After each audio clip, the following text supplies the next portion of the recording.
Charles Oliveira doit-il absolument affronter Max Holloway pour la ceinture BMF après sa démonstration face à Mateusz Gamrot ce week-end? Que retenir de l'UFC Rio et qu'attendre de l'UFC Vancouver avec Régnier de Rieder, Brendan Allen et le retour de Manon Fiorot au programme? Baki va-t-il conserver sa ceinture face à Jordan Zebo lors d'une belle soirée à Rest 35 pour son 30e épisode? Aldric Enerby fait le tour de l'actualité MMA. Générique.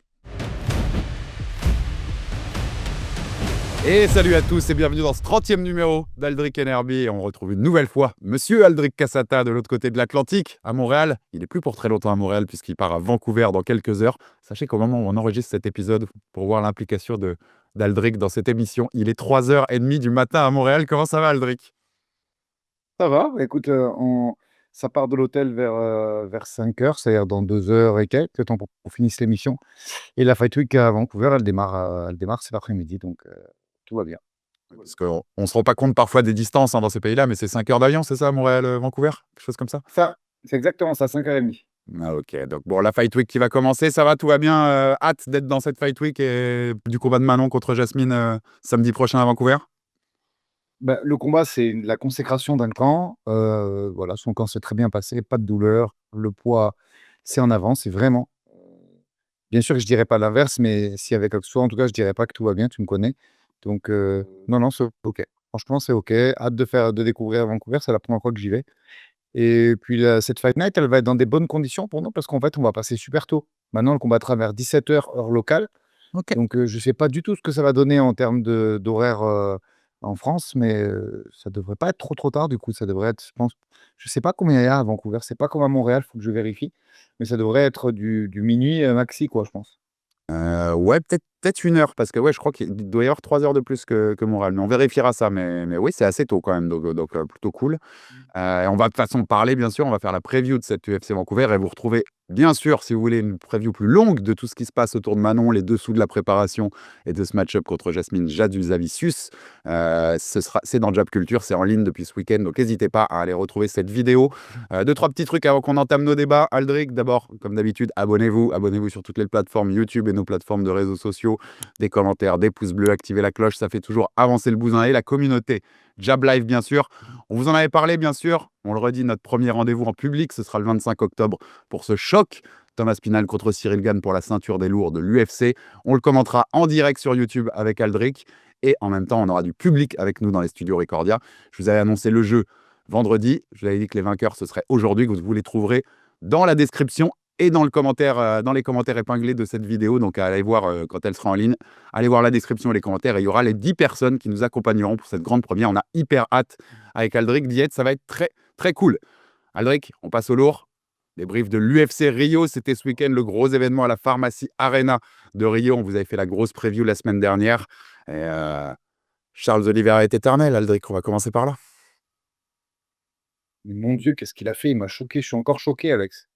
Mais qu'est-ce qu'il a fait à Mateusz Gamrot qui c'est tu sais le dicton comme quoi quand vraiment c'est ton jour de gloire et d'hyper instinct, tu fais passer l'autre pour un débutant, ben, voilà. Il y avait un niveau beau ce soir-là et Charles l'a éclaboussé. Vraiment, c'était impressionnant. C'était impressionnant.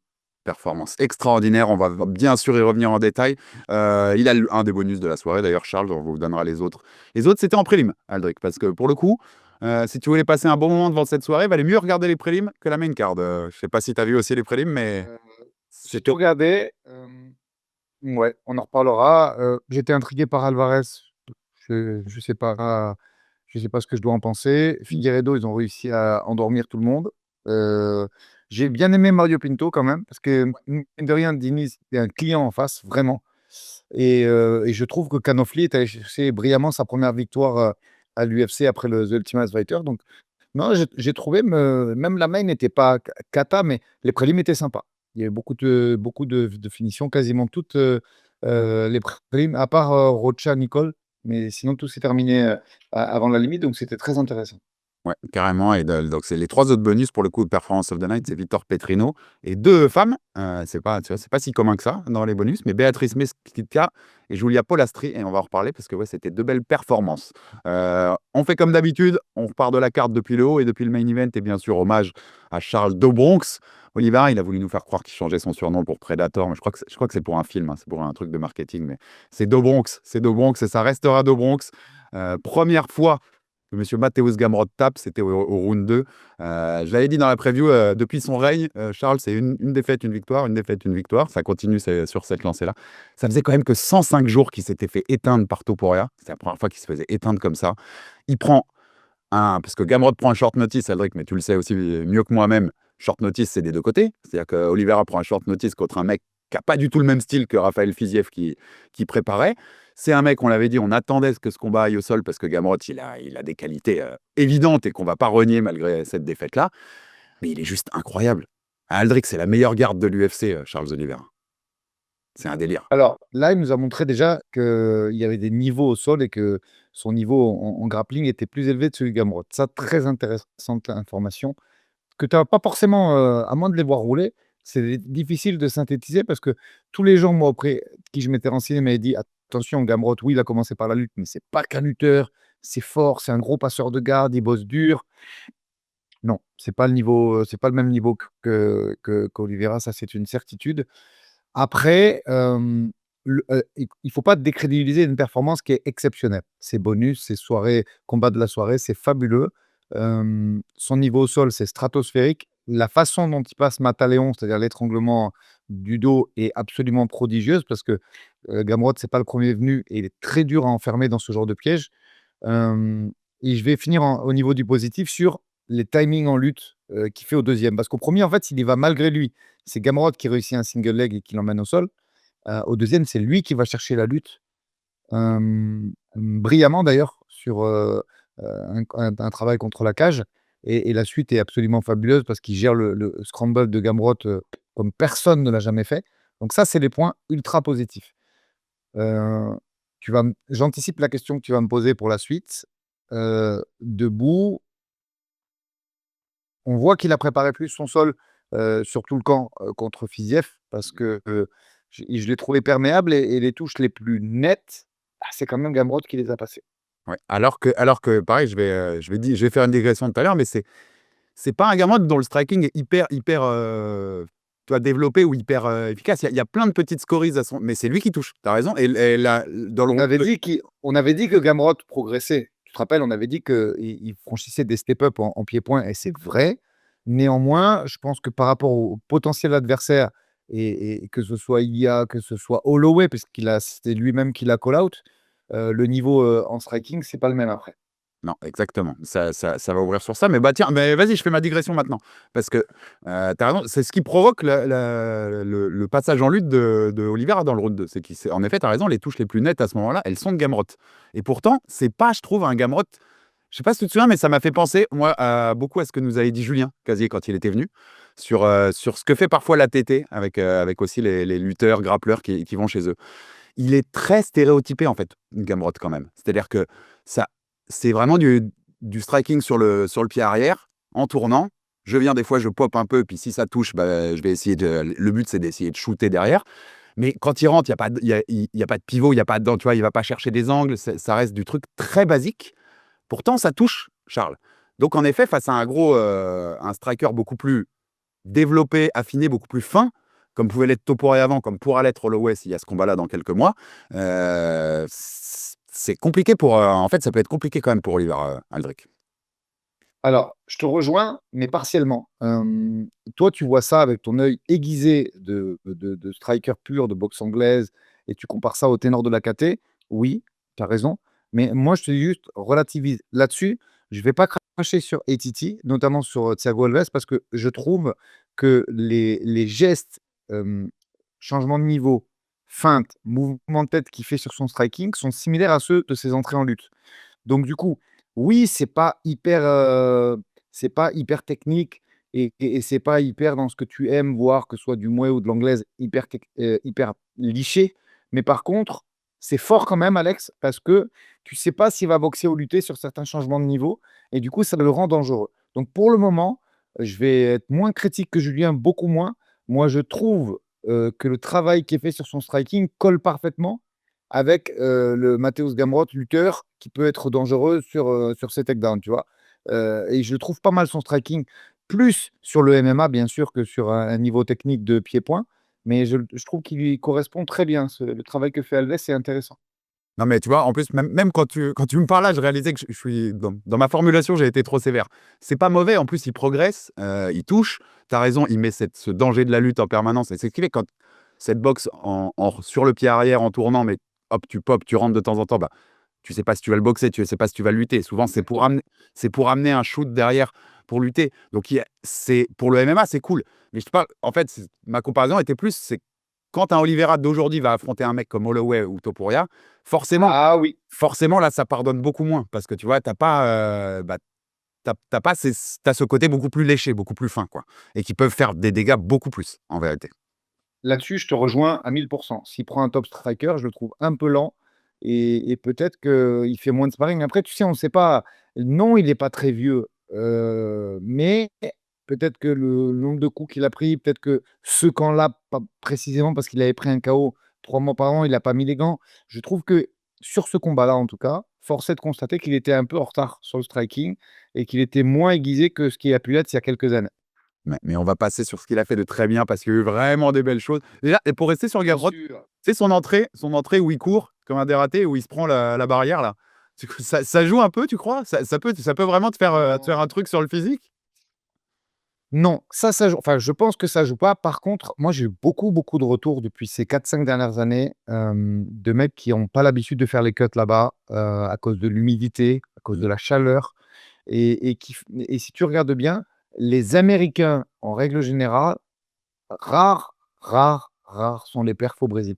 C'est vraiment un endroit sur lequel, moi, je réfléchirais vraiment à 2 fois si on devait nous proposer un combat pour un de mes gars, garçon ou fille et je pense que si je le faisais, j'opterais vraiment pour perdre un mois et partir un mois avant. Je pense que le Brésil n'est pas une destination où tu peux te permettre d'arriver 10 jours avant, compte tenu de l'acclimatation, que ce soit alimentaire, climatique, et tout ça et regarde, hein, regarde les Américains, notamment, qui viennent sur le sol brésilien, c'est très rare. Là, regarde sur toute la carte, on va pas spoiler, mais je crois qu'il y a que Aswell qui a gagné. Le seul Américain qui gagne en terre brésilienne, c'est Michael Aswell. Hem, je vais être très franc, on peut parler quand même plus du niveau de Lucas Almeida qu'autre chose. Je vais pas pour cette performance, tu vois?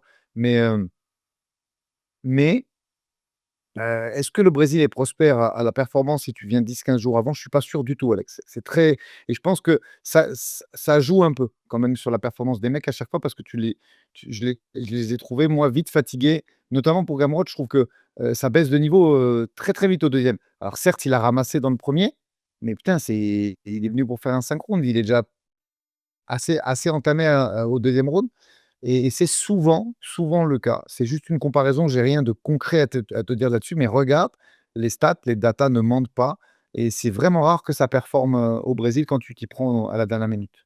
Ouais, tu raison, même sur séquence du 2 là où tu sais, justement, il est en cercle autour et il se prend un moment la cage. Tu vois qu'il est fatigué, hein. Tu vois qu'il est déjà très, très entamé, Mateusz Gamrot et tu as raison, sur un short notice comme ça en plus, tu as vraiment pas le temps de venir avant comme tu disais, parce qu'à la limite, c'est la solution, parce que tu dis venir t'acclimater et tout vachement avant. Sur un short notice et contre un monstre comme, Do Bronx, compliqué. Complicado, hein, comme il dirait. Par contre, oui, lui, il aime bien combattre au Brésil, hein.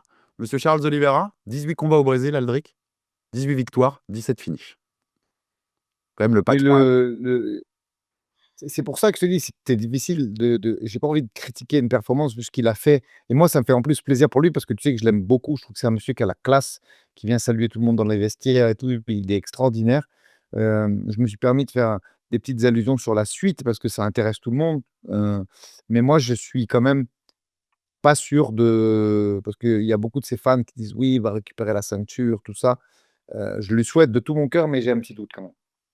Quand tu vois quand même l'accueil, tu même super clin d'œil à la fin qu'il soit allé dans le public comme ça à Rio, le soir où José Aldo prend sa retraite. On se souvient de José qui va dans la foule, à Rio également. J'ai adoré le clin d'œil. Franchement, j'ai vu passer un tweet sur ça et je voulais qu'on en parle, Aldric, mais quand tu vois l'accueil qu'il a, la popularité qu'il a, Oliveira là-bas, franchement, c'est vraiment dommage que l'UFC ait pas fait quand il a été champion, qu'il n'y ait pas eu un title shot au Brésil quand même. C'est vraiment C'est dommage. vrai. Après, tu as vu en plus, c'est pas sa ville, hein. C'est-à-dire que ce qui est absolument beau, c'est que ça se passe à Rio et que Charles, en fait, il s'entraîne dans la campagne où il y a notre cher ami Fighting Nerds, Pablo, tu vois. Donc, c'est pas tout à fait pas, c'est pas à côté hein, quand même. Hein. Ils sont vraiment délocalisés de Sao Paulo, ils sont dans la Cambrousse, mais d'autant plus magnifique, je trouve. Non, puis tu raison. Et puis non seulement c'est pas prêt, mais tu sais, même Rio, Sao Paulo, on se rend pas compte, nous, parce qu'avec l'étendue du Brésil, hein, quand j'y étais en 2015, parce que j'avais été à cette époque-là, j'avais été UFC 195, Rouzek contre Correa, le main event. Et avec ma compagne de l'époque, on regardait pour aller de Rio à Sao Paulo. Tu sais, sur la carte, ça paraît tout petit. Et en fait, quand tu regardes, il y a 6 heures de route ou un truc comme ça. Enfin, Ça. c'est pas du tout les mêmes distances qu'on a en France quand on regarde la carte, quoi. Donc, ce qu'il a fait, enfin, voilà, on rentre dans ce qu'il a fait de bien. Mais tu le disais tout à l'heure, dès le premier round, ça va au sol. C'est Mateusz Gamrot qui l'initie. Et là, en plus, tu as raison, ce que tu disais tout à l'heure aussi, mais il fait pas un mauvais combat, Gamrot, à ce moment-là. Enfin, techniquement, il est propre, il fait ses scrambles, mais l'autre, il est juste au-dessus, Aldric. Il est juste meilleur que lui. Ben, en fait, avec un contrôle omoplata à poignet et dessus de l'épaule, ce qu'il est capable de garder, c'est Mateusz Gamrot en face. Donc c'est là que tu te rends compte du niveau de Charles sur, il y a des trucs comme ça, je pense à la demi-garde et à la garde fermée, oui et au dos aussi, sur ces 3 positions. Moi, j'ai plus le regret de pas l'avoir vu en grappling sur des top compètes parce que j'aurais vraiment été curieux de voir de quelle façon il se débrouille, parce que c'est vraiment exceptionnel ce qu'il est capable de faire et Gamrot, le départ, il gère bien. Je trouvais qu'il s'affole pas sur l'omoplata. Il fait pas ce qu'un moyen combattant ferait, c'est-à-dire il dit: «Oh, je suis pris, je roule», pour donner le renversement à Oliveira et je le trouve assez serein, tu vois? Même sur la suite, il fait pas un mauvais combat, mais par contre, on voit que ça va être beaucoup plus compliqué au sol que ça ne l'a été. Bah, franchement, j'ai trouvé Charles encore du niveau au-dessus de ce qu'a pu faire, Benil ou Tsarukyan, tu vois? C'est des niveaux là, il y avait pas photo. Alors, ne nous enflammons pas.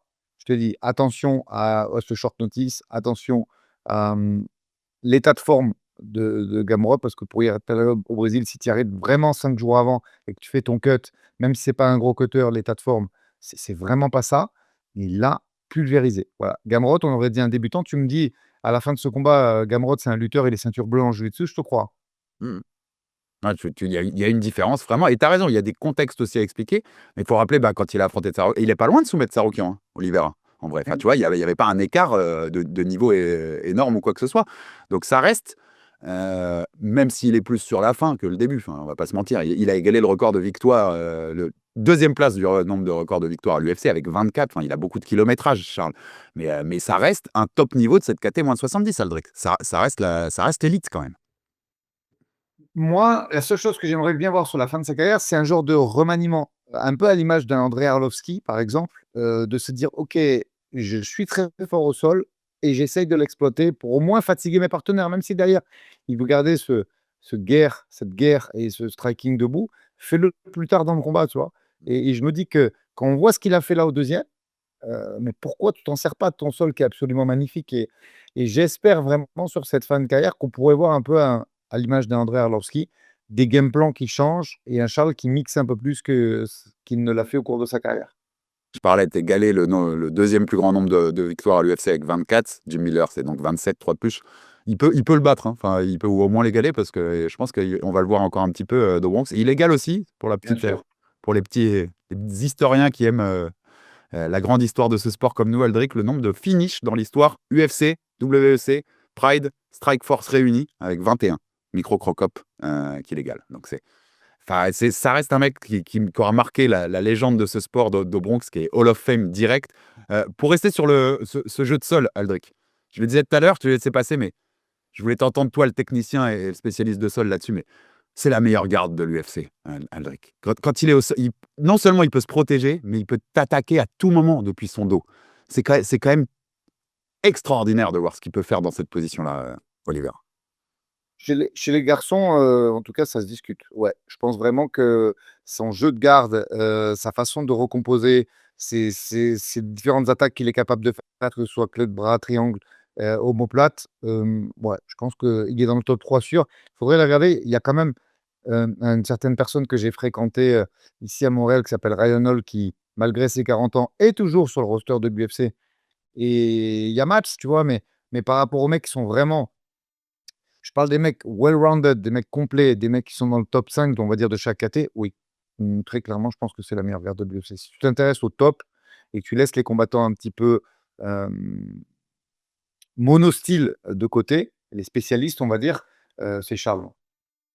Et alors, tu disais debout, il y a encore, bah, de toute façon, il a toujours été un peu poreux. Enfin, il a toujours pris des coups, hein. Oliveira, c'est aussi son style.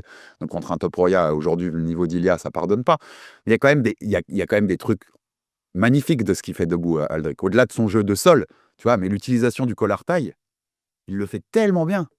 À Alors, l'user. Et j'ai lui, deux que le mec, exemples. parce que le collar taille, le mec, l'instinct, c'est de sur tous les lutteurs, c'est de se relever tout de suite. Et il te punit direct.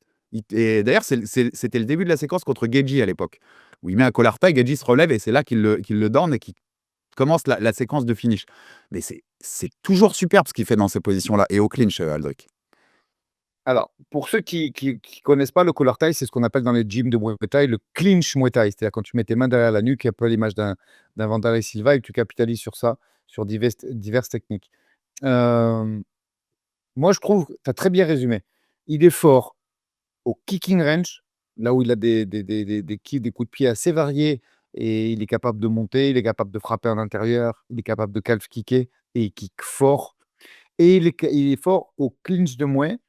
Si on devait, lui trouver quelques axes d'amélioration, mais qui sont plus possibles à son âge, honnêtement, à moins de changer de camp et chose qu'il fera jamais parce qu'il a un lien tellement fort d'amour avec son coach qu'il l'a fait tatouer son nom derrière son dos et qu'il ne changera jamais. Je trouve que sur le boxing range et sur les mouvements de tête, il y aurait axe d'amélioration et même pour aller un peu plus loin sur pourtant, on parle de shoot et box, de de quelque chose de mythique au Brésil qui est né beaucoup plus au sud, à Curitiba et qui a grandi avec les années, José Landi, Vanderlei, les frères Roy, on pourrait en citer des millions. Sur les coudes, c'est pareil, tu vois? Voilà, si on devait fixer 2 petits axes d'amélioration pour lui aujourd'hui, je dirais bien volontiers les coudes et la boxe anglaise, mais dans sa globalité, c'est-à-dire et l'aspect défensif et l'aspect offensif. Par contre, il y a une séquence, moi, que j'ai adoré. Tu sais, il y a un moment, un coude, justement, sur un collar taille aux deux.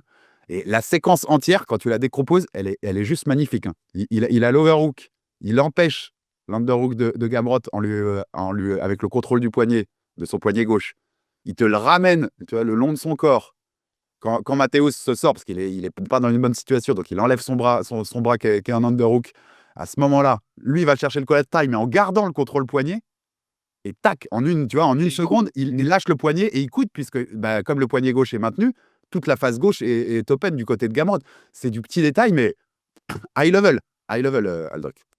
Ah oui, et mais tu sais, à partir du round 2, je trouve vraiment que Gamrot, j'aimerais bien l'entendre s'exprimer parce que j'ai pas l'impression qu'il ait pris de très gros coups au premier et je trouve que la baisse physique, elle est alors je dis pas que attention, tu as raison, hein, l'analyse technique de cette séquence est très belle et je trouve Oliveira hyper complet là-dessus, mais je trouve gaz out complètement, Gamrot et j'aimerais bien qu'il s'exprime là-dessus.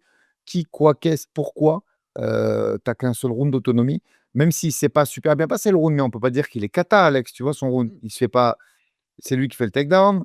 Debout, c'était plutôt à son avantage les 2 premières minutes. Pourquoi tu reviens dans le deuxième aussi fatigué? Et je pense avoir la réponse, mais j'aimerais l'entendre de sa bouche. Comme je te le disais, je pense que c'est dû à cette acclimatation et cette humidité, cette chaleur et le contexte que j'évoquais précédemment. Mais j'ai hâte de voir ce qu'il va dire, peut-être dans le show de Ariel, peut-être, sur, MMA Junkie ou Sherdog, on verra, mais j'aimerais bien écouter, ce qu'il a à nous dire là-dessus. Je te suis, en vrai, parce que je sais que tu y as été et j'y ai été aussi. Si t'as pas été au Brésil et dans ces coins-là, tu comprends pas à quel point. C'est un truc, c'est vraiment un truc de dingue, le côté humidité et tout. T'es collant, enfin, vraiment, c'est prégnant, quoi. Si t'es pas habitué à ça, tu le ressens direct, Aldric. Et ça fatigue. C'est-à-dire que non seulement c'est dur de le supporter, mais en plus ça te pompe énormément d'énergie. Mmh. Je disais tout à l'heure, tu sais, c'est marrant, j'ai lu quand même, que Oliveira, je sais pas si tu lu, il voulait arrêter après Top Boy. Enfin, il y a pensé. Genre, je me suis jamais fait mettre KO, il tente comme ça et genre et c'est les messages des fans, tu vois, machin, qui l'ont convaincu de reprendre. Je pense qu'il a bien fait parce que on a besoin d'un Oliveira à l'UFC. Tant qu'il veut combattre, c'est toujours un spectacle ces combats, tu vois? Vraiment, c'est toujours un truc très attendu, je trouve.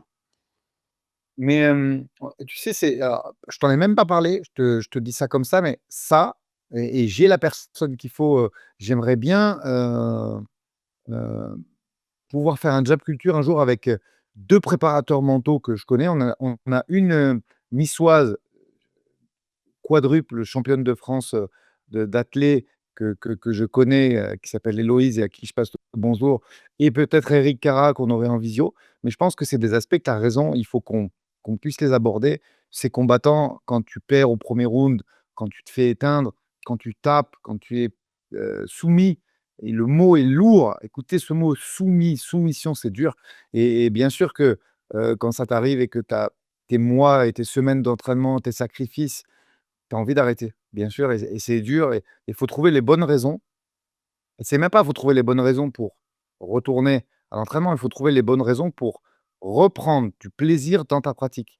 Et ça, je pense qu'aujourd'hui, la préparation mentale, elle est pas conseillée, elle est absolument obligatoire parce que on sait que la dureté de ce sport, des Khabib, il y en aura plus, des mecs invaincus, c'est plus possible parce qu'ils combattent souvent, parce que, le niveau est très haut, parce que l'intensité est absolument, heu incroyable et du coup, bah, la défaite fait partie du truc et il faut être capable de l'intégrer, de la digérer, de l'analyser et de repartir au travail avec donc ça doit faire l'objet d'un job culture. Mettez en commentaire si ça vous intéresse et ça nous permettra d'affiner la temporalité, mais je pense que c'est quelque chose de de très intéressant. C'est direct signé et il y en a un qu'on aura peut-être besoin là, parce que tu le disais, hein, tu disais ce mot, aussi plein de force, soumettre. Bah, Gamrot, c'est la première fois qu'il tape, hein. Le grappleur et le spécialiste du sol, il a dû taper et forcément, dans la tête, tu vois, ça va tourner un peu, c'est obligé. Ah bah, bien sûr, quand tu vois le mec en plus, on a regardé le le petit sujet, il laisse sa famille en Pologne. Tu imagines Alex, les sacrifices qu'il fait pour essayer de gravir les échelons et là, d'un seul coup, il se fait finir comme ça et puis quand il va regarder les images, ça va être dur parce que mine de rien, il est absolument absent de ce combat et bien sûr qu'il va falloir un gros travail de préparation mentale et d'introspection pour aller chercher ce qui n'allait pas ce soir-là. Bon, on se tourne vers la suite, bien sûr. Je disais tout à l'heure, hein, je te disais, c'est tellement dommage qu'ils aient pas fait un title shot, pour Oliveira à l'époque au Brésil. Et tu sais qu'ils sont en train ils vont le faire avec Poatan aussi. Tu as vu la star que c'est Pereira quand il apparaît à l'écran au Brésil et ils vont pas faire de combat pour le titre de Pereira au Brésil, c'est terrible. Et en conf, Oliveira, il parle d'un show dans un stade au Brésil avec le Poatan et lui, main et co-main event. Tu le remplis ton stade. C'est des superstars ces mecs-là. Vraiment. Mais pourquoi? Alors la question Alex, c'est pas pourquoi, c'est parce que, là, aujourd'hui, une billetterie, même bien gérée, elle fait quoi? Elle fait 5, 8, 10, 15 millions de dollars.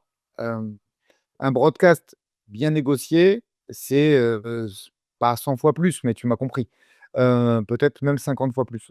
Donc, là, recontextualisons. Moi, j'écoute pas mal de podcasts et là, il y a, notamment américain, mais j'ai appris du coup sur un podcast la semaine dernière que là, c'était une situation très spéciale puisqu'il y a plus de diffuseurs, au Brésil.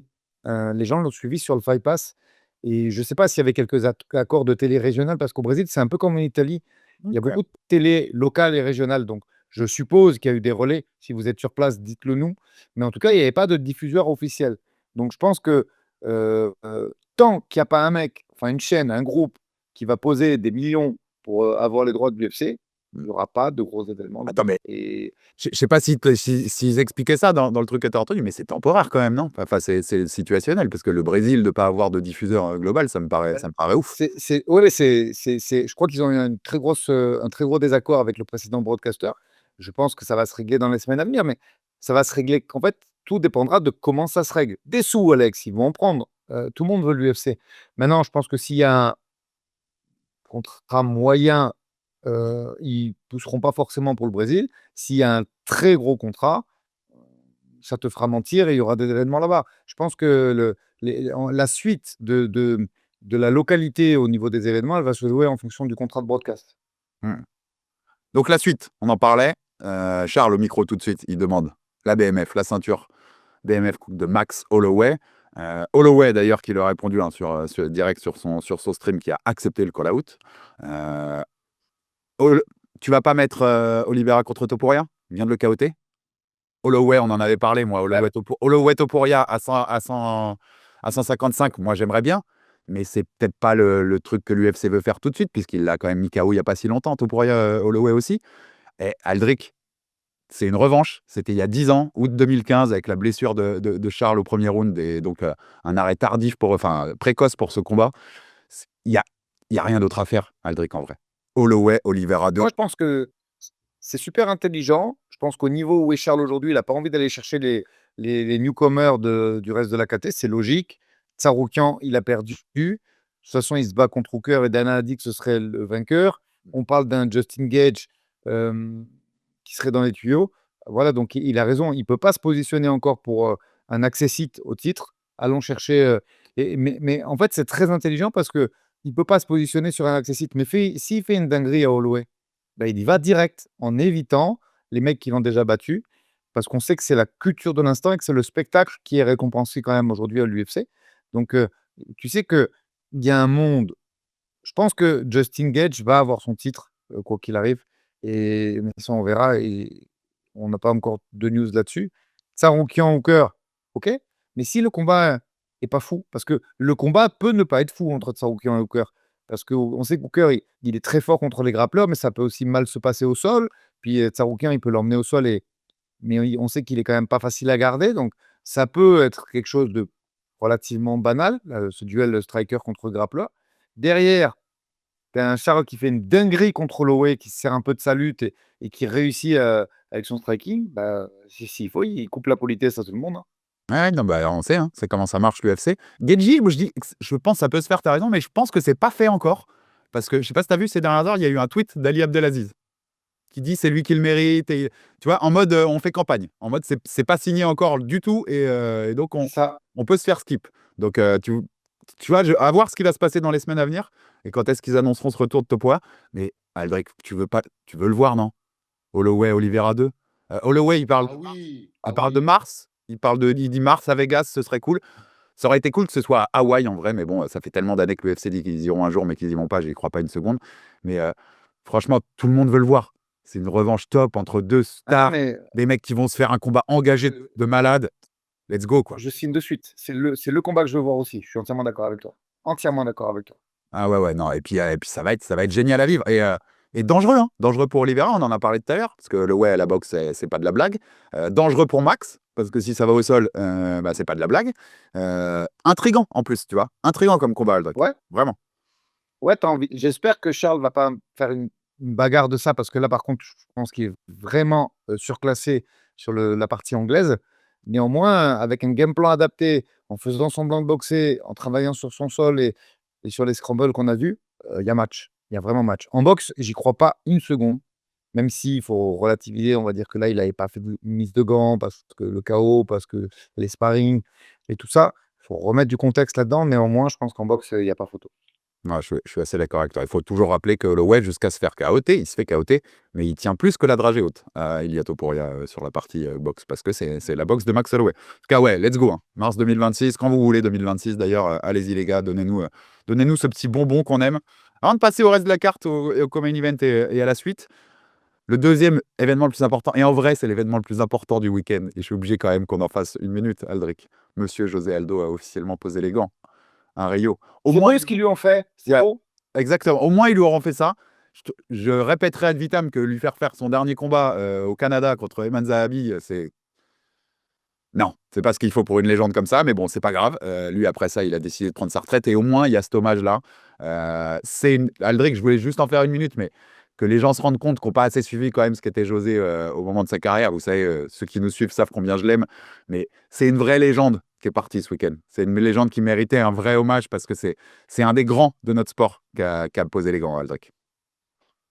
Ouais, mais tu sais, c'est toujours gênant, malaisant avec ces athlètes brésiliens qui mettent du temps avant de raccrocher définitivement. Et je peux te faire une liste. Je parlais de Vanderlei qui a fait ce catastrophique combat de boxe anglaise il y a quelques semaines, qui finit en bagarre générale. Je pourrais te parler de Anderson. Et en fait, ils ont du mal parce que c'est tellement culturel là-bas, le Valetú des José Aldo et tout ce qui va avec, que ils ont toujours du mal à raccrocher au bon moment. Euh, Iman, qui fait d'ailleurs un combat absolument exceptionnel contre José, mais tu sentais, moi j'étais avec lui à la Fight Week, José, il subissait, il n'avait pas envie d'être là, il n'avait pas envie de cutter.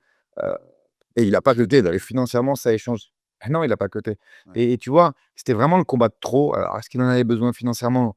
Je sais pas, j'ai pas de lien d'amitié assez fort avec lui pour te dire est-ce que c'était financier ou pas, mais c'était beaucoup trop. Et c'est pour ça qu'aller se faire battre par Eman au fin fond de Montréal en début de main card, c'était pas du tout digne de cette légende. Et là, c'est bien ce qu'ils ont fait. Tu parlais de Bess Correira, la pauvre, ils lui ont fait faire un dernier combat en prélim, malgré le fait que ça a été quand même une fille qui a compté dans le MMA brésilien. Bon, là, ils l'ont pas fait. Ils ont fait ça entre deux combats. D'ailleurs, je crois que c'était entre le combat de Pinto et celui d'Alvarez, si je dis pas de bêtises. Voilà, il est venu, il a été acclamé par la foule, il a posé ses gants proprement. Mais tu vas voir qu'on va le revoir. Je te l'écris, je te le signe, on va le revoir en anglaise ou en machin. C'est pas, ils arrivent pas, en fait, ces mecs-là. Ils ont trop ça dans la tête. Mais en tout cas, en MMA, il peut plus performer, ça, c'est une évidence. Ça me fait mal au cœur, mais tu as raison. Tu as raison en vrai. Mais quoi, je dis aussi, voilà, pour finir sur lui, c'est un mec qui aura, même longtemps après qu'il aurait dû être loin des rankings, qui a quand même continué à être performant. Ça, c'est quelque chose que je trouverais toujours chez eux. Parce que le prime de José, c'est avant Connor, hein. Les gens, ils l'ont pas vu, en fait, le prime de José Aldo. Enfin, les fans qui sont arrivés plus récemment. C'est une légende. C'est une Et légende. Ça, c'est une évidence. il arrête les 16 takedowns de Merab. Juste, on finira là-dessus. Quand vous savez ce qu'est Merab, et il n'y a pas si longtemps que ça, quand vous savez ce que fait Merab à tout le monde aujourd'hui, des mecs qui sont dans leur prime, José, il arrête les 16. C'était un mec à part, c'était quand même un champion à part. La parenthèse est fermée, Aldric, et j'espère que tu auras tort, mais je pense que tu as raison. On le reverra peut-être un jour. On passe au co-main event. Figueiredo contre Montel Jackson. On s'était étonné des cotes, souviens-toi, la semaine dernière, en disant qu'il y avait un peu de disrespect à Figueiredo. Euh, En fait, d'abord, on s'est fait chier, hein, on va parler français. Catastrophe. C'était un combat, mais terrible. Et je suis désolé, mais Figueiredo, oui, ok, il fait un mauvais combat aussi. Enfin, tu vois, mais Montel Jackson, qui est 15e, d'ailleurs, il l'avait mis 15e au classement, hein, le mardi d'avant, juste histoire de, tu sais, comme d'habitude, histoire d'avoir de ranké au lieu de machin. Après ces 6 victoires de suite. Mais il va rien chercher, quoi. Enfin, t'as une opportunité, t'affrontes le numéro 6, tu vois, tu peux monter beaucoup dans les rangs. Il fait rien. Il n'y a aucune initiative, Aldric. Qu'est-ce qui se passe? Enfin, qu'est-ce qui nous a fait, Alors, Montel? Montel Jackson fait une contre-performance exceptionnelle, tant au point de vue physique que technique. Elle peut rentrer dans le cadre de ce que je t'avais précédemment dit par rapport aux Américains en général. Et je pense que ça y a joué. Cela étant, au bout d'un moment, t'es fatigué, vas-y à fond. Et moi, je vais relativiser. Alors, tout est catastrophique dans ce combat. Le juge qui met Montel Jackson au premier round est catastrophique. La split est catastrophique. Le nombre de coups envoyés qui est digne de Lewis Ganou est catastrophique. Tout est catastrophique. Là, tu as envie de dormir. Heureusement que moi, c'était très tôt dans le début de soirée parce que je pense qu'à 3 heures du matin, je rompiche. Mais vraiment, c'était une catastrophe. Il y a des bons éléments quand même à noter. Figueiredo fait un très bon premier round et moi, j'ai bien aimé ses feintes, le jeu de feintes, les changements de niveau, les mouvements de tête, euh, la façon de faire déclencher Jackson et de le punir derrière. Il y a 2 minutes dans le premier round qui sont intéressantes de voir Figueiredo après ça, c'est déconvenu, notamment la dernière contre Cory Sandhagen. Mais le reste du combat, après, il l'attend parce qu'il croit qu'il domine, mais il ne sait pas qu'il il est en danger avec certains juges qui peut-être regardent leur téléphone ou pensent à ce qu'ils vont manger après l'événement. Euh, Parce que la split est catastrophique, disons-le clairement. Aldric, Si elle c'est ne sait rien, impossible. comment tu peux gagner? Je ne sais pas comment il peut gagner le premier round. Moi, il faut m'expliquer. C'est impossible. Moi, les gars, Donc, il y a un juge des trois, hein, pour vous faire clair si vous n'avez pas compris, qui donne ce premier round à Montel Jackson. Ce qui fait que, comme ils lui donnent tous le troisième, ce qui fait que ben, pour un juge des trois, la victoire va à Jackson, donc split décision. Mais c'est impossible de donner le. Aldric, comment tu peux? Alex, il n'y a rien Il qui met va. pas de coup. Le Il mec, met il a pas. ramassé. Le mec, il a ramassé tout le round et il lui donne.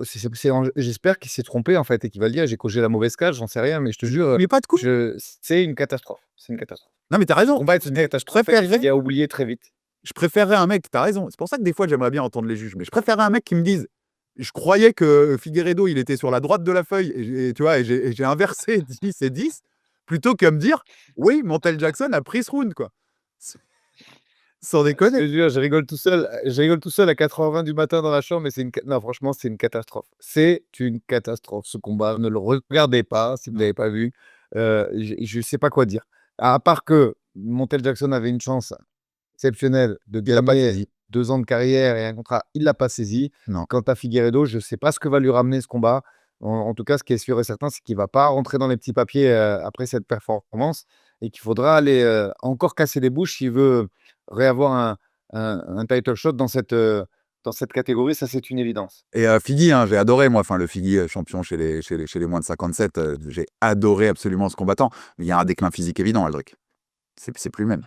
38 ans et tu vas voir, c'est pareil que José, c'est pareil que Vanderlei, c'est pareil qu'on va l'avoir, jusqu'à 42-43 balais, même s'il est pas bon. Tu verras qu'il va finir gatekeeper du top 15 et il continuera parce que c'est de l'ADN après. Après, il a fait une carrière, il est arrivé tardivement sur le haut niveau. Là, c'est peut-être financier. On se rappelle qu'il était coiffeur, je crois, ou sushiman aussi, je crois. Ouais, il a fait des sushis aussi, ouais, il a fait Il a pas mal tout de fait. ouais. Donc, mais après, les 2 premières minutes, elles sont bonnes, hein, dans son travail. Mais le reste, même lui, il est complètement absent. Après, sur Ouais. 2 et 3, il gère très, très globalement. C'est pour ça que je te dis, oui, enfin ça, c'est pas une, méchanceté, hein, il est sur un déclin physique évident, il est cramé, je pense, Mmh. peu à beaucoup de niveaux. Et Montel Jackson quand même pour le clin d'œil, tu sais qu'il a 0,5 pouces de plus d'allonge que Nassourdine Imavov. C'est quand même un délire, hein, pour un bantamweight.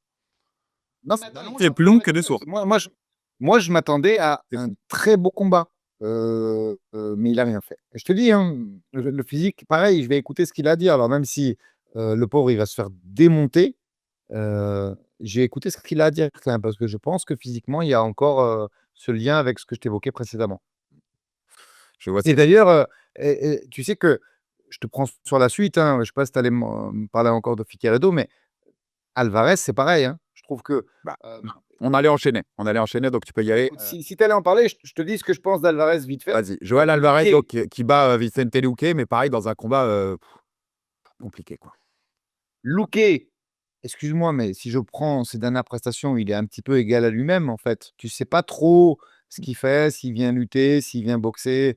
Le même combat un peu que contre, tu vois, debout, c'est la même chose que Kevin Holland, ça progresse pas. On se rappelle que sa seule victoire sur les derniers, c'est Kemba Gorimbo, que j'aime bien, hein, qui est un ancien champion de l'UFC, mais dont le niveau est très bas. Ne ne disons les choses clairement et du coup, quelles sont les informations qui sont à tirer de ce 1er combat à 77 pour Joel Alvarez? 1, oui, il est grand.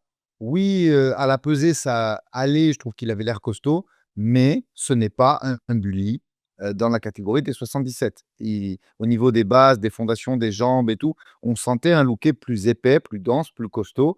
Donc il a perdu cette, accessite de puissance qu'il a et ça s'est vu. Je trouve que parce que, Alvarez, il est un peu moins tonique que d'habitude.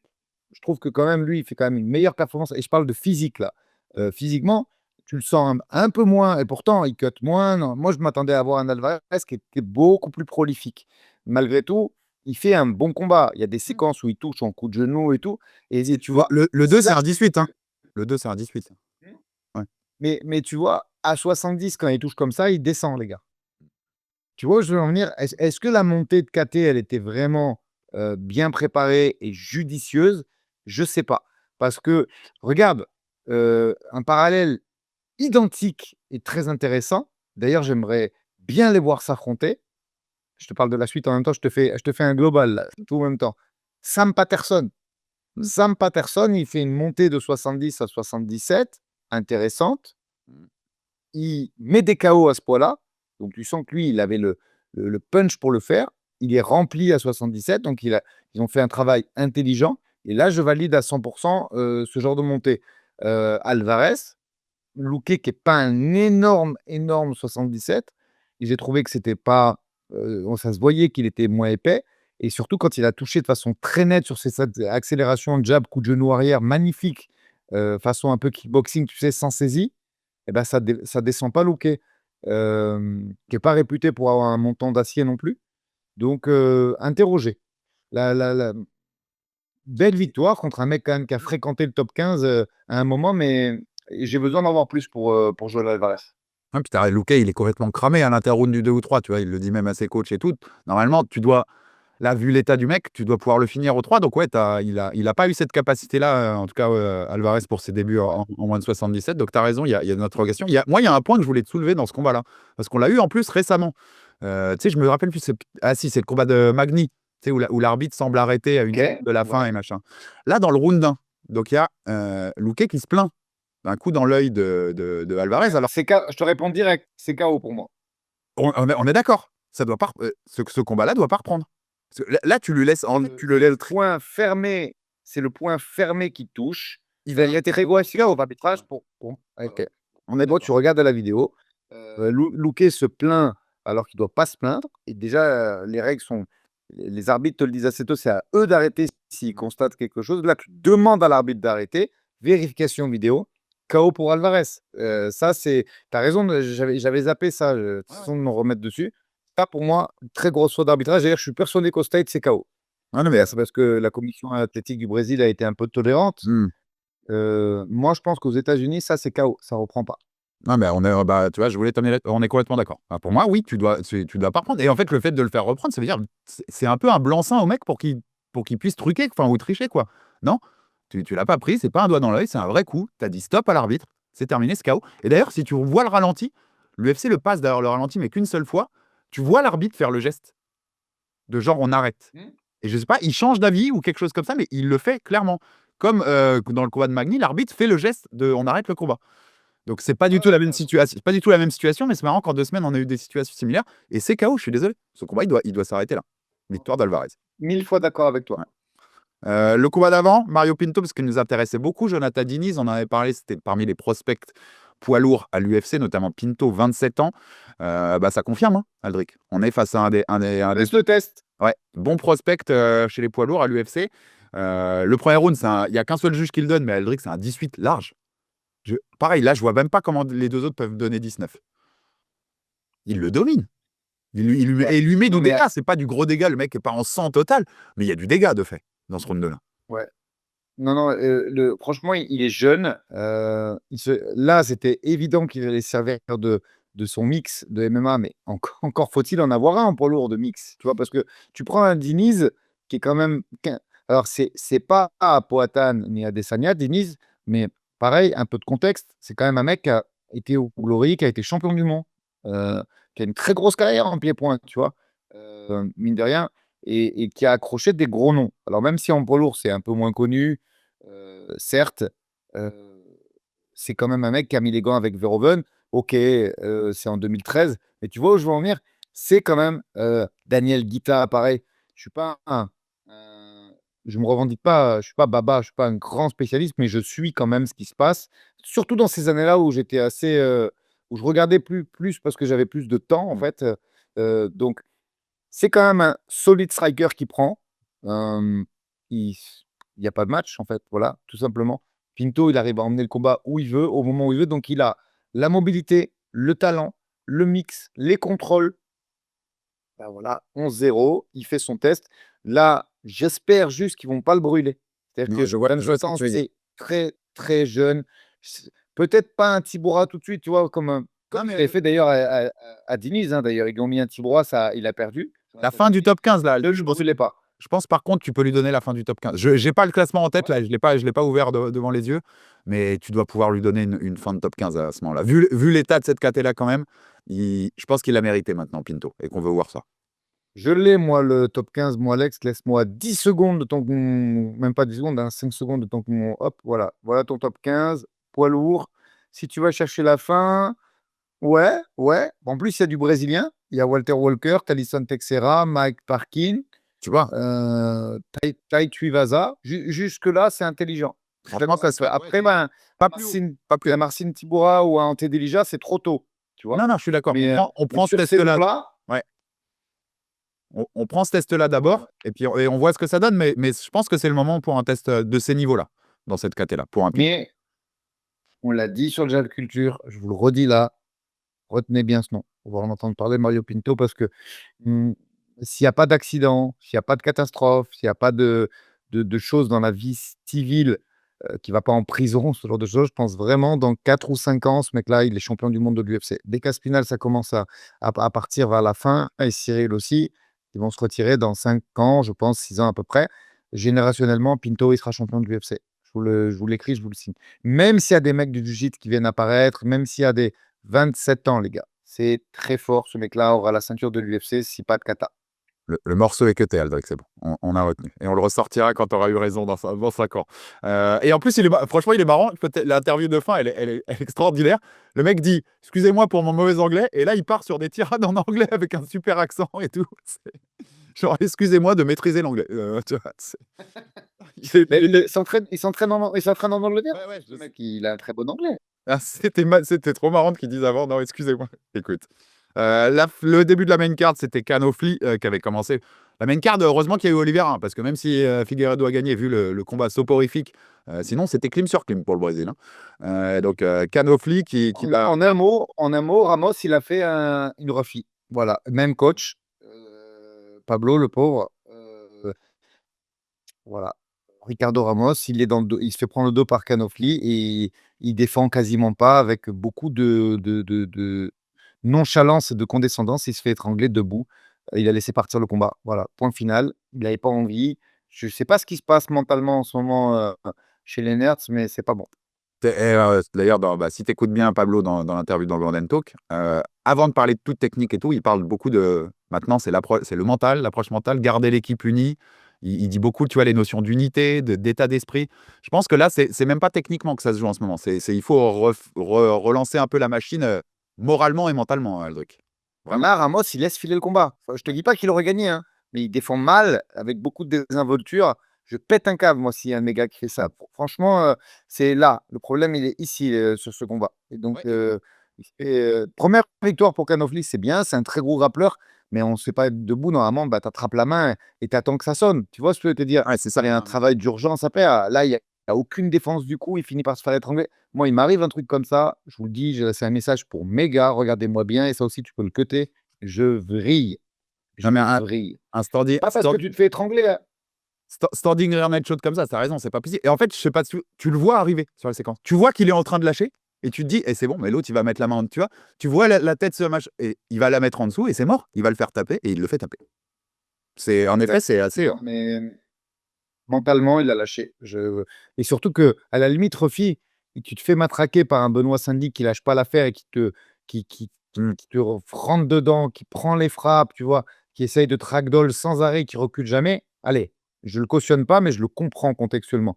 Là, il y a moins de danger en face, c'est Canofli, hein, c'est pas Benoît debout, hein. Donc voilà, très gros travail mental à revoir sur Ricardo Ramos. Tu sais, c'est quoi son surnom à Canofli? Oui, et Genghis Khan, un truc comme ça, non? Ouais, c'est vraiment, c'est les surnoms basiques, quoi. On a regardé son prénom, on a dit, bon, quel jeu de mots on peut faire? Ok, Gengis Khan. C'est vraiment, les mecs se sont pas emmerdés. C'est génial. Qu'est-ce que tu as noté d'autre que tu veux dans ces prélims? On a dit, les prélims, c'était tout l'inverse de l'américain. Que des victoires brésiliennes, sauf Lucas Almeida. Voilà, contre Aswell. Voilà, la seule victoire américaine, Michael Aswell, il faut la mettre à son crédit. C'est le seul Américain qui a gagné. Non, je voulais revenir vite fait, parce que je te dis, en poids lourd, il y a quand même Petrino qui continue à monter dans le ranking, et d'ailleurs, qui va rentrer un petit peu dans ce classement. Ah, il a mérité son bonus, hein. Il a mérité son bonus. La combinaison est belle pour finir. Enfin, j'aime bien. Je dis oui.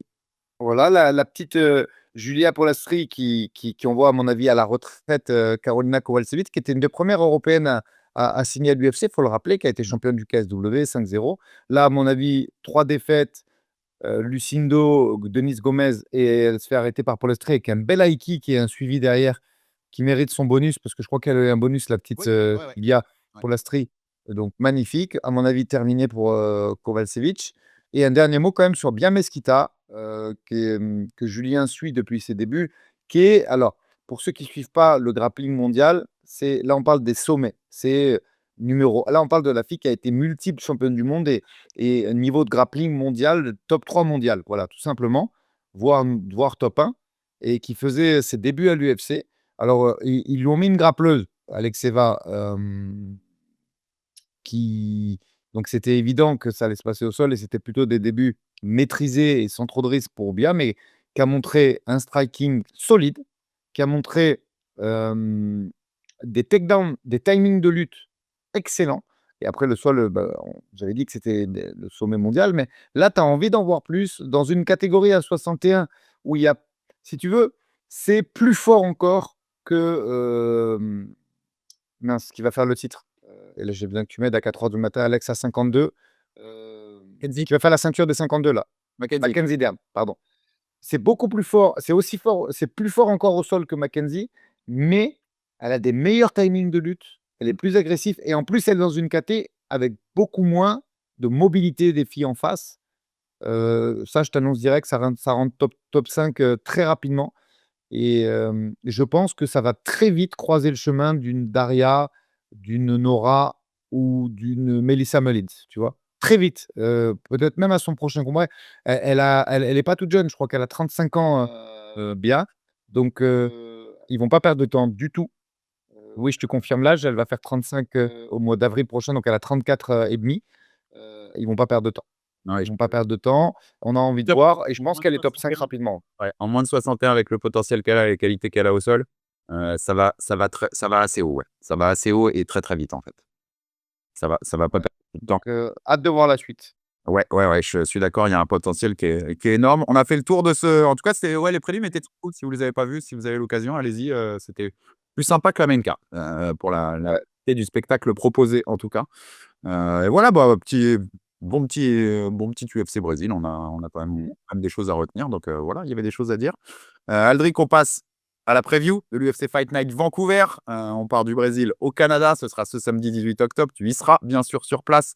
Manon Fiorot contre Jasmine Jasuz-Zavicius. Numéro 2 contre numéro 5, c'est moins de 57. Le combat de la relance pour Manon, on vous en a parlé en long, en large et en travers dans Jab Culture. Donc, euh, on va pas faire de preview ici, puisqu'on on l'a déjà fait assez longuement. Il y a de la confiance, tout va bien en tout cas. J'ai déjà demandé un peu tout à l'heure. Et tout va bien pour Manon et on est confiant pour ce combat de relance. Il y a beaucoup de confiance. On a beaucoup de confiance, mon Alex. Beaucoup de confiance. Très bien, on y croit fort et il faut se relancer parce qu'on l'a dit, va y avoir Valentina contre Wiley à New York le 15 novembre, mais c'est une KT où il y a des choses qui peuvent s'ouvrir, vu les situations et vu ce que pourrait faire une Valentina dans les mois à venir aussi. Donc c'est une KT où s'imposer et garder sa place pour Manon, c'est important pour la suite, pour voir ce qui pourra se dérouler. Donc rendez-vous dans le Jab Culture qu'on a diffusé vendredi soir, qui est toujours dispo bien sûr sur notre chaîne YouTube pour voir tout sur ce combat et le retour de Manon. Le main event, tu vois, là, je me dis, quand j'enregistre ça, Aldric, je me dis que j'étais à. Normalement, si la vie avait été belle avec moi, j'étais à 6 jours de voir Fluffy Hernandez matrixer Renier de Rider. Mais écoute, ce sera pour plus tard. Je sais. Je taquine, je taquine. Donc, Non, mais t'as raison. Fluffy est bien sûr forfait, hein, vous le savez, pour ce combat qui était prévu. Et c'est Renier de Rider qui reste sur la carte en main event contre Brendan Allen, numéro 4 contre numéro 9 chez les moins de 84 kilos, la catégorie de Nassourdine Imavov et du champion Ramzat Chimaev. Aldric, De Rieder, il passe à 5-0 à l'UFC en moins d'un an. Alors, Brendan Allen est devenu canadien sur la promo du show, ça me fait beaucoup rire. Et franchement, oui, moi je vois De Rieder s'imposer pour plusieurs raisons. Parce que Allen, il a quand même besoin de mixer. Et pareil, tu vois, on va avoir des réponses. Mais là, comme ça, maintenant, je pense que le grappling de Brendan Allen, c'est pas celui de Thomas Lobersan. Je pense qu'il a un grappling qui est moins précis, moins incisif et moins en pression. Du coup, je le vois en très grande difficulté sur le jeu de Rieder, donc on reparle vite fait de sa façon de se propulser vers l'avant, du fait que c'est un énorme gabarit avec un rebond, à mon avis, à plus de 95 kilos le jour du combat, que ce genou est dur à négocier, que Allen est statique. Et je suis même pas sûr qu'on voit du sol dans ce combat parce que déjà les armes Ouais. de Brendan Allen, je suis pas persuadé qu'il puisse gérer ce de Rieder avec ce genou Jean Barrière qui fait très bien, qui a posé même des problèmes à un Whittaker qui a un niveau de boxe très important. Donc, combat très compliqué pour Allen. On sait que pour gagner ses rounds, il a besoin soit de faire la bagarre, mais là, c'est compliqué, la bagarre contre un de Rieder, soit d'amener au sol, et là, c'est compliqué aussi. Donc, le chemin de victoire existe, mais sur un short notice, même s'il l'a pris relativement tôt contre un de Rieder qui sait que s'il brille, il peut. En fait, de Rieder, il est là, il a un combat plus facile que prévu et il veut essayer de nous mettre une carotte à Nassourdine. Voilà ce qu'il veut. Et je pense qu'il a très bien intégré le fait que, et nous on l'a intégré aussi avec Manon, gagner ne suffit plus. Aujourd'hui, pour avoir un parlophone et dire je veux ça, il faut faire une perf. Donc voilà, nous on le sait, pour notre coin à nous. De Reader le sait, il sait que c'est tendu, il sait que s'il fait une perte moyenne contre un mec qui remplace Fluffy, il n'aura pas ce qu'il demande. Donc je pense qu'il va essayer d'enflammer le combat et qu'il va prendre des risques en plus sur ce main event. Donc hâte de voir le combat et bien évidemment, j'ai pas les cotes, mais pour moi, De Reader est très nettement favori parce que je vois, c'est compliqué d'aller. En fait, il faut vraiment aller débroussailler un chemin de victoire pour Allen qui n'est pas naturel et à moins d'une contre-perf ou d'un travail nouveau, tu vois, on n'a jamais vu. Pas... Et je peux pas te dire, ouais, bah, Allen, il va calf-kicker de Reader pour casser ses appuis. On l'a jamais vu faire ce genre de choses. Donc, tout est possible, mais j'en doute un petit peu. Ouais, moi, je sais ça, vraiment en préparant le truc, je me dis: «Ce que tu as posé là, quel chemin tu peux lui trouver, en fait? Par quelle manière, Brandon Allen pourrait se reprendre?» Alors que par contre, des chemins pour de Reader, tu en as et notamment, ouais, s'il met cette explosivité dont tu parles, parce qu'il en a besoin, s'il veut vraiment, bah, candidater, bah, ce combat, il peut se finir tôt, Aldric. Il peut se finir C'est très ça. ouais. Et je te dis, on prenant le style naturel des deux, Il peut aussi être chiant, le combat. ben, on espère qu'il va être chiant, mais en prenant le style naturel des deux, le chemin de victoire, il est pour De Reader. Donc, ça ne veut pas dire que tu peux pas gagner un combat. Mais naturellement, stylistiquement parlant, ouais, il y a un très gros avantage à De Reader. Et tu sais, c'est quand même une énorme opportunité pour, Allen, hein, parce que il vient juste de battre Vettori, après ses défaites contre Fluffy et Nassour et il a l'opportunité d'affronter le numéro 4, avec l'opportunité de rejoindre un peu les discussions des mecs d'élite. Et je pense, moi je l'avais dit, quand on avait fait l'épisode Jab Culture Matchmaking sur cette KT et qu'on avait refait tout le top 15, Brendan Allen, pour moi, il est pas élite dans cette KT. C'est un très bon combattant, hein, il est top 10 à l'UFC, Mais non, je suis d'accord avec toi. mais c'est pas l'élite. Donc je pense pas qu'il va rejoindre cette élite-là et que je pense pas que ça passe un Dorida. Et encore Je suis d'accord avec toi. pour de River, Bon, moins que j'en ai sur Allen, sur ce niveau-là. moi, je pense que De Reader va lui rouler dessus. Voilà ma profonde conviction. Maintenant, j'espère pas trop pour qu'il n'arrive pas à nous mettre une carotte. Quand je dis nous, je parle à nous Français, bien sûr, pour, et que Dana va pas sauter dessus pour essayer de le mettre contre Khamzat. Hein, bien sûr. En tout cas, main event, voilà, comme quand même intéressant, mais beaucoup moins intéressant, on va pas se mentir, si ça avait été Fluffy. Là, il y avait une opposition. Évidemment. Il y avait aussi, ben, un gros enjeu vu les séries des 2. Ça a perdu de son cachet, ce main event. Melvin MC, ce sont 2 très bons combattants. Le co-main, tu l'as expliqué la semaine dernière, hein, les choses changent. Il y a un moment, ça devait être Manon, c'est plus Manon contre Jasmine. Ils ont mis Kevin Holland contre Mike Malott, qui est aussi un régional de l'étape. Mike Malott, qu'on avait vu à l'UFC 315 mettre ce superbe KO sur Charles Radke. Il y a beaucoup de mecs d'ailleurs, il y a Eman Zahabi, il y a Manon, il y a Mike Malott, il y a beaucoup de gens qui étaient à Montréal à l'UFC 315 qui reviennent Ouais, carte en combat de retour, c'est marrant. T'as un peu un même esprit, vous ferez une fight week un peu si... Vous allez croiser les mêmes gens, Aldric, du côté de Vancouver. ça, après, tu es obligé d'avoir des locaux et on va pas se cacher. Aujourd'hui, en ce moment, le MMA canadien n'est pas au top mondial. C'est un fait. Là, c'est pas une critique, hein, les gars, c'est un fait. C'est-à-dire qu'il y a des jeunes qui arrivent, mais pour le moment, à part Charles et son frère qui sont relativement jeunes, et encore que Charles, bah, je crois qu'il approche les 30 ans déjà, tu vois? Il y a pas encore beaucoup de prospects et Dieu sait qu'il y en a en amateur. J'ai vu au Tristar ce qu'il y avait et le MMA canadien n'a pas de souci à se faire. Mais aujourd'hui, dans un contexte, qui est le nôtre en 2025, ben voilà, tu es obligé d'aller chercher un Malot qui est pas mal, mais qui a perdu contre Neil Magny, tu vois? Ou tu le mets contre un Kevin Holland. Pareil, tu sais pas quel Kevin Holland tu vas avoir, il combat tous les mois bientôt. Donc, Le combat peut être fun, le hein. problème Le combat peut de être très fun, pour le coup. bah, en fait, Kevin Holland, c'est, un bipolaire du MMA, mais c'est pas de sa faute. C'est que en fait, tu sais pas quelle personnalité tu vas avoir de lui parce qu'il combat tous les mois quasiment. Là, je clique et c'est son combienième combat en 2025, Aldric, j'ai 6e combat en 1 an et 2 semaines, mais surtout 5e combat en 2025. 5e combat en 2020. Tu sais ce qu'il est en train de faire. Peu importe ce qui va se passer samedi soir à Vancouver, Aldric. Kevin Holland, tu le revois à la fin de l'année, parce que personne dans l'histoire de l'UFC n'a fait 6 combats dans la même année. Et Kevin Holland, ah mais il veut ce record. Et l'UFC va lui donner, c'est sûr. évidemment, après, des fois, tu vois quelque chose d'intéressant dans le Kevin Holland. Moi, je préfère le Kevin Holland à 77 pour être honnête, donc des fois, c'est intéressant, mais en fait, il combat trop. Là, c'est trop, donc je ne sais pas quel est le visage de ce Kevin Holland qu'on va voir, mais ça reste un combat intéressant. Non, et Évidemment, et le pensionnaire de Niagara Top Team, Mike Malott, et on sait qu'il est dangereux. Manny, il avait fait un combat très intelligent pour le neutraliser, mais ça reste quelqu'un de solide. C'est sa seule défaite à l'UFC, si je dis pas de bêtises, Neil Manny. Donc voilà, c'est un combat qui peut ouvrir les portes du top 5 à Mike Malott. Donc très intéressant. Très intéressant. Qui est pas jeune, jeune, mais qui a 33 ans quand même, tu vois. Donc on sait que Hollande, Manny, c'est un peu les gatekeepers. Il a raté son test contre Manny. Derrière, il revient avec Travis Gill et Charles Radke sur 2 victoires. Il passe Hollande, voilà, il peut arriver, dire: «Oh, je suis pas très loin du top 15, donnez-moi un top 15», et ça peut être très intéressant. Puis Malott, c'est pas franchement, c'est pas mal. C'est pas Mmh. mal. Je suis d'accord et puis ça peut, je te dis, hein, revoyez le KO à Montréal sur Radke, enfin c'est un combattant spectaculaire aussi mais je te dis pourquoi je te citais ce record parce que j'ai l'impression et tu as raison en plus, tu disais ce côté bipolaire, mais c'est même j'ai l'impression qu'il y a pas de cohérence dans les ambitions de carrière de Kevin Holland. Je te jure, j'ai l'impression que sa seule ambition là, maintenant, en 2025, c'est d'avoir le record du nombre de combats dans une année à l'UFC, tu vois? Non, mais Son je ambition. pense qu'il a essayé.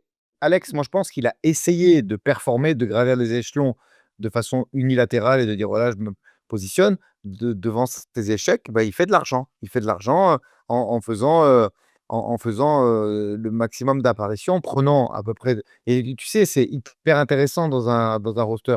Un mec comme ça, à 84, tu prends? «Oui, je prends». À 67, tu prends? «Oui, je prends». Tu imagines, dès qu'il y a un truc à boucher, c'est quand même une star. Il est connu. Il a une certaine notoriété, il a un style atypique, un peu kung-fu, un peu jiu-jitsu brésilien. Donc, évidemment qu'on n'a pas fini de le voir, et il a trouvé un créneau sur lequel il gagne bien sa vie, puisque mine de rien, 5-6 combats par an, bah, ça permet de générer des revenus intéressants.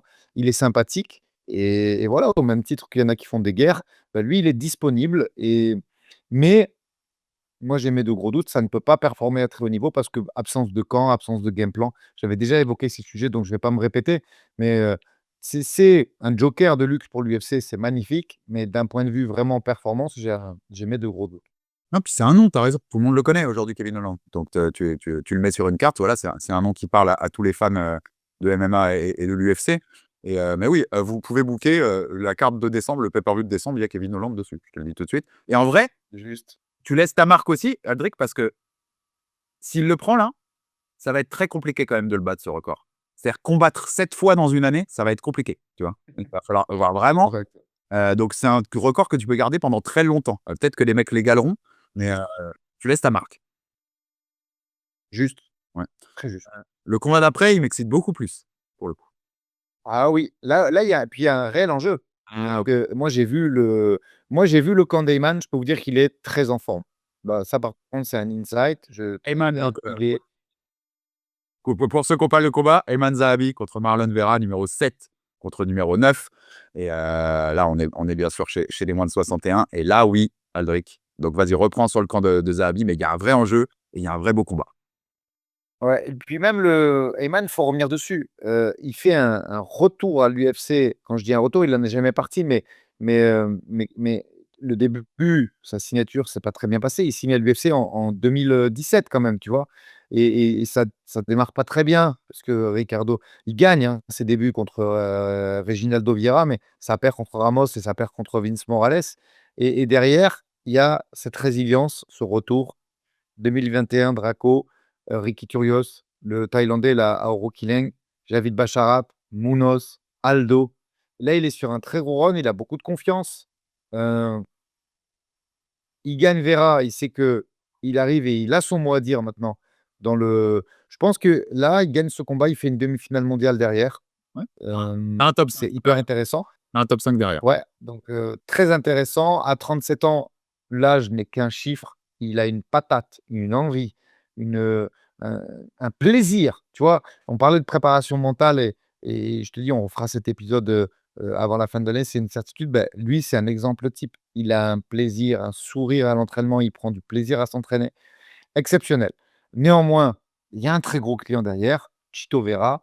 Hem Bon, OK, pas le même run, mais c'est pas les mêmes noms non plus. Tu prends ses 4 derniers combats, bah, il y a 3 défaites, une victoire. La victoire, c'est contre Munoz, et les défaites, c'est Sandhagen, O'Malley, Figueiredo, donc il y a pas non plus cata, hein, dans les noms qui sont évoqués.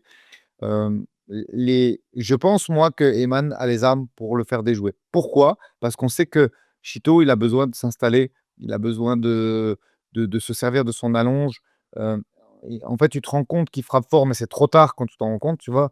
Et quand il est mis sous pression, en général, ça se passe pas super bien. Et donc, Eman a les armes euh, pour le mettre sous pression. Il tourne très bien, il feinte beaucoup, il a une très grosse lutte, même si elle n'est pas super connue à l'UFC. Il a un très gros sol aussi. Donc, toutes cette adaptabilité et son frère, qui est un très grand technicien et qui a fait un très gros travail de visualisation. Pour toutes ces raisons, j'en fais mon favori. Je pense que Eman gagne et qu'il a le chemin de victoire. Mais attention, on verra. On sait que ça frappe fort et c'est surtout une très belle allonge et une très belle. Je veux dire, au kicking range, il est très efficace. Donc, énorme combat. Énorme combat. Chito, toujours dangereux. Par contre, ouais, je pense que Heyman a des armes pour le faire déjouer. Et je pense qu'on est quand même, tu citais 6 victoires de suite pour Heyman, qui est sur la pente ascendante, qui est en train de faire un beau run. Je pense qu'on est quand même sur 2 trajectoires un peu opposées. Et que le sens va plus à Heyman, parce que Vera, tu le disais quand même, 2 défaites de suite. Bon, c'est des noms, mais c'est le Figueiredo, c'est pas le Figueiredo champion des moins de 57. Hein. C'est le Figueiredo dont on vient de vous parler il y a quelques minutes, qui est plutôt sur le déclin physique. Aurilang, c'est un Chinois. Juste, je fais une précision, je l'ai vendu thaïlandais. Non, non, c'est un Mongol chinois. Donc, tu vois, il n'a pas combattu depuis août 2024. Il a sauté 2 combats cette année contre Bautista, dont un sur blessure à lui. J'ai l'impression qu'on est sur une tendance où Chito Vera est vraiment plutôt sur la pente descendante et que c'est plus le Chito qu'on avait il y a quelques temps. Donc, tu vois, ça plus les armes qu'Ayman, je serais plutôt à te suivre moi aussi sur Je suis d'accord avec toi. tendance d'un Ayman Zahabi qui peut passer ce test et s'offrir justement un run vers ce top 5 de cette KT. Ouais. On le répète souvent, il n'y a que des tueurs à gages dans cette KT. Donc si tu arrives à ce niveau-là, c'est que tu fais des choses bien, très bien. Mais moi, franchement, hein, parce que si quand il y aurait eu de Reader Fluffy, je t'aurais peut-être pas dit la même chose. Manon, Jasmine, pour des raisons bien sûr personnelles et sentimentales, j'y serais très attaché à ce combat-là. Sinon, c'est Vera Zaïbi qui m'excite le plus, hein, sur cette carte-là. Ouais, je suis d'accord avec toi. Je suis d'accord avec toi. Et moi, il y a ça sur la carte et il y a Jourdain qui m'intéresse beaucoup aussi. Après, je jetterai un œil sur Kyle Nelson, Matt Frevola quand même. C'est intéressant. Puis je te dis, Kyle Nelson, c'est solide à 70 kilos. Donc, même si il approche les 35 ans et qu'il vient de perdre surtout contre Steve Garcia, ça reste quelqu'un de solide et d'intéressant. Et contre Frevola, ça peut faire une belle guerre. La carte, il est cool, hein, Aldrich. Cal Nelson. Après, voilà, le dernier combat des prélims, tu l'as dit, c'est Charles Jourdain, Davy Grant. Pareil, quand même un combat qui peut être très cool. L'autre combat qu'on appelle en main carte, c'est Cody Gibson à Auric Lileng, justement. Bruno Silva, Yoon Sung Park, le Coréen qui doit se remettre de sa première défaite contre Tatsuro Taira, ça c'est en moins de 57. Et franchement, c'est un combat qui peut être aussi très très bon. Kyle Prepolek, Non, non, la carte est fun. Drew Dober, ça peut donner une bonne guerre. Vraiment. Azamat Non, T'as Azamat Bekoev contre Yousri Belgaroui. On en avait parlé chez les moins de 84, qui sont deux mecs qui peuvent monter aussi dans cette caté-là. Des enjeux, des combats fun, des mecs qu'on connaît. Manon, pour la relance. J'aime bien. J'aime bien cette non, carte. ça va être un UFC, ça va être un UFC très sympa, franchement. Moi, je sais pas, tu pourras pas rester dans la salle. Tu vas le voir à ta télé comme moi. Après, Oh, moi, si Manon elle gagne et que je me fais une petite pizza dans la victoire d'Eyman, c'est très bien comme ça. écoute, hein, c'est tout. Ouais. Vous savez, plein de force pour Manon. On le sait, on n'a pas de doute. Elle va nous revenir à Nice avec la belle victoire et la relance dans cette catégorie-là. D'autres choses à dire là-dessus? Ou on passe un peu sur Arès? Non. Je sais que tu as un Ouais, ouais, reste, je pense que c'est bien. temps limité assis, Aldric. Sachez que dans un quart d'heure, Aldric doit nous quitter pour prendre son Uber. Donc il faut qu'on soit speed aussi. Juste sur les dernières infos UFC, je ne sais pas si tu as vu passer cette phrase de Yana Santos. Je voulais te faire réagir pendant une minute. Yana Santos, la combattante, qui dit qu'il y a quelques combats. Son adversaire a raté le poids et de beaucoup. Qui se demandait s'il devait prendre le combat ou non. Et je cite, l'UFC a été très clair avec moi que la personne qui serait punie, ce serait moi si je refusais de prendre ce combat contre quelqu'un qui était au-dessus du poids. Je voulais garder mon combat, donc j'ai dû combattre. Ça arrive plus souvent qu'on croit, ça, Aldric. En fait, aujourd'hui, les matchmakers, il n'y en a que deux. Ils doivent aller vite. Ils doivent sauver des cartes. Donc, je ne les défends pas, hein, mais Non, mais t'expliques. bien évidemment, T'expliquer. Ouais. il y a un cadre. Donc, tu dis non avant le combat, tu es sanctionné. Tu proposeras un combat 6 mois ou un an plus tard. tu dis non après la pesée, tu es sanctionné parce qu'ils ont besoin que les cartes tiennent et que sur les 800 athlètes qui font partie du roster, il y en a 200 qui sont un peu légers au niveau du régime, des poids, des sparring. Voilà, je pense qu'il y a 600 vrais professionnels et 200 qui sont très légers dans leur approche de ce sport, doués mais légers. Et du coup, ça laisse des situations un petit peu spéciales et les matchmakers ne font pas de cadeaux. Donc tu prends ou alors tu vas être sanctionné derrière sur le prochain combat qu'on va te donner, tout simplement. Mais c'est intéressant ce que je dis parce C'est que une vérité qu'elle des fois, on pense que la punition, c'est la punition pure et dure. Et la punition, parfois, c'est l'oubli ou le temps d'attente. La punition, c'est qu'il va te proposer un combat, mais dans 6 mois. Voilà, exactement. Je veux dire, tu vois, et c'était la première fois qu'il ratait la pesée, donc je dis pas que c'est un mec qui le faisait souvent, mais quand Louzen Keita rate la pesée à Paris, tu peux lui reproposer un combat, quelques semaines après, hein, si tu te dis, sauf que pour l'instant, tu le fais attendre. Pour l'instant, il y a pas alors peut-être qu'en coulisses, il y a des choses. Je lui souhaite pas, hein, mais il va attendre à mon avis. Pour l'instant, on n'a pas de combat prévu, pour Louzen. Donc c'est ce genre de choses par lesquelles on te punit, en fait. On finit par Arès, Aldric Arès 35, c'est ce Ah oui! octobre au Zénith de Strasbourg. Coming home pour Baki Baysangour Shamsudinov, le champion des moins de 77, qui est chez lui à Strasbourg donc, et qui défend sa ceinture contre Jordan Zebo. Jordan Zebo qui reste sur 4 victoires de suite, 4 belles victoires depuis l'épisode Cédric Doumbé.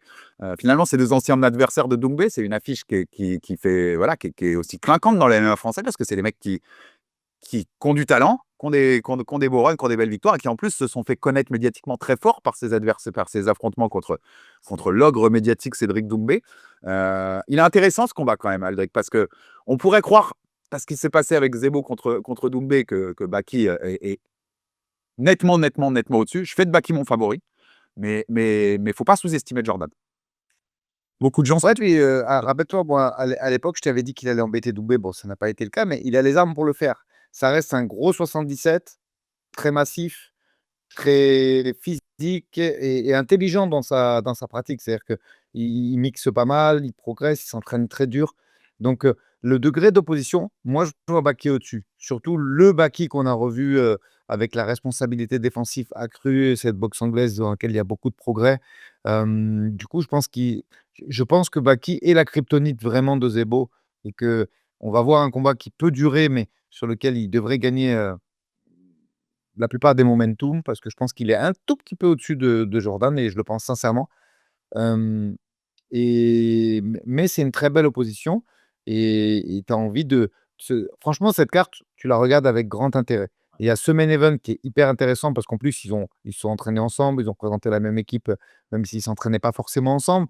Donc le combat est bien vendu. Il y a une petite historique derrière, donc c'est intéressant et je te dis, moi, je vois un combat où Baki est au-dessus, mais qui peut être, âprement discuté et c'est toujours intéressant de voir Baki un petit peu évoluer parce qu'on avait une belle surprise, même s'il y a eu du temps sur ces 2 derniers combats. On a vu un axe de progression très intéressant et là, j'ai envie de voir, ce qui va donner sur ce combat-là.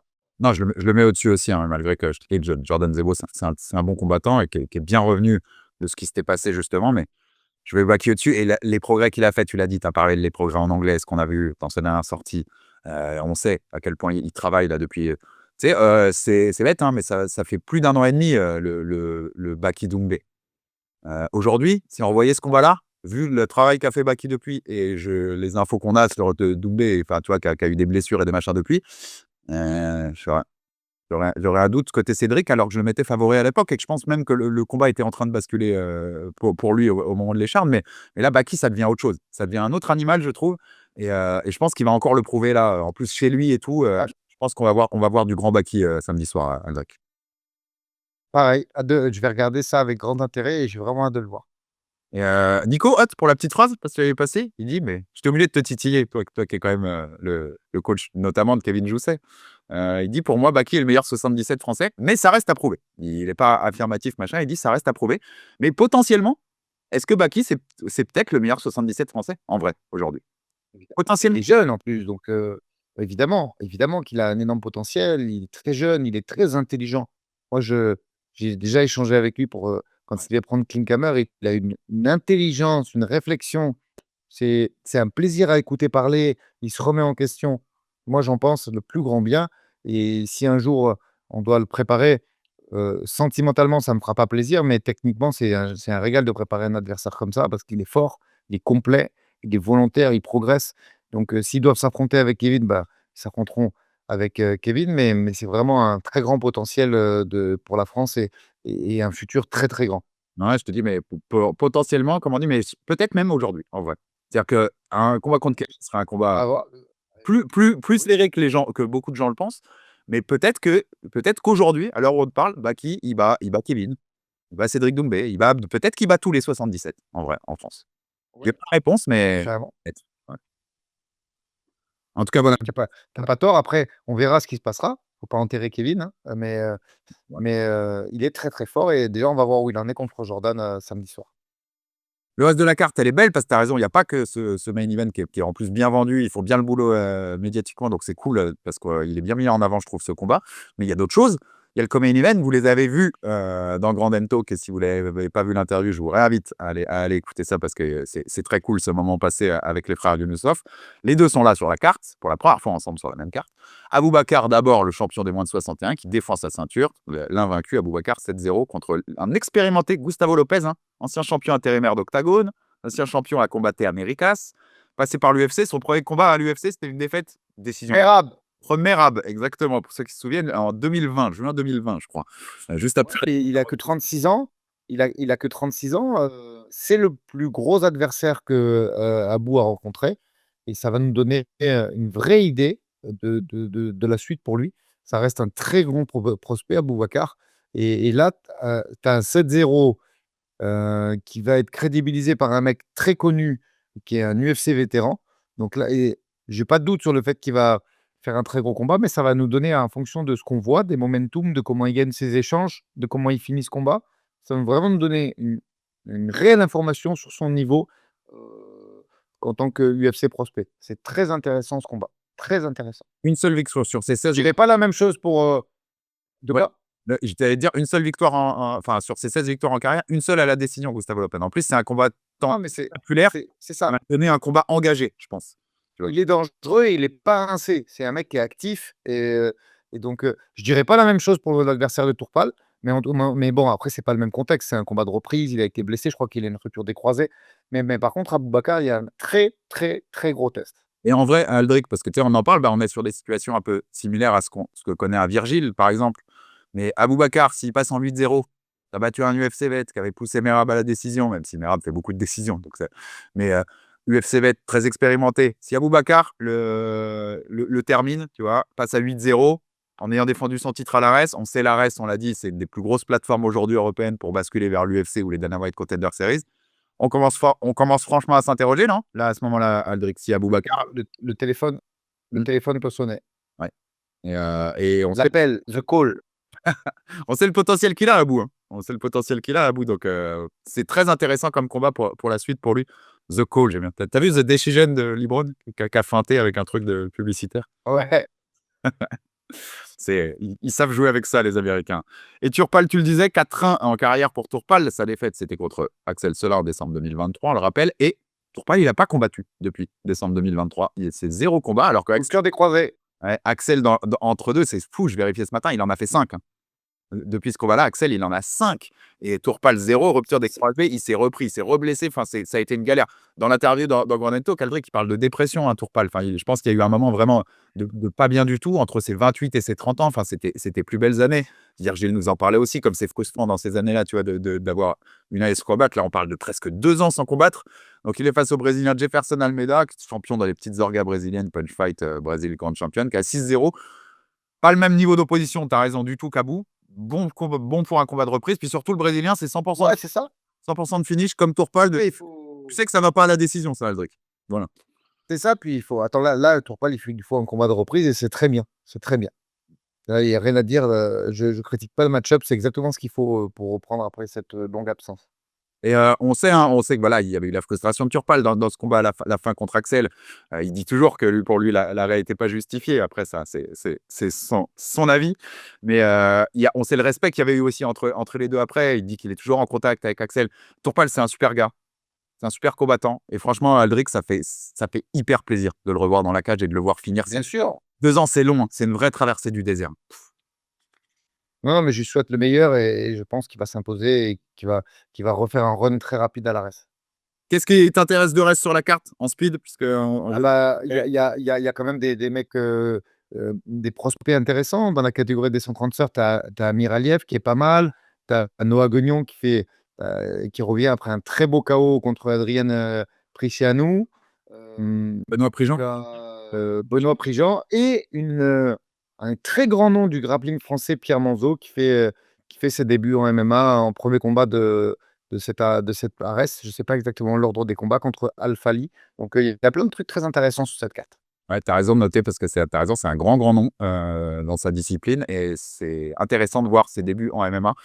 Pour le coup, Arès, je trouve qu'il y a de la revitalisation. Il signe pas mal de mecs quand même en ce moment et ça donne envie de voir ce qui va se passer dans la suite parce que Ouais.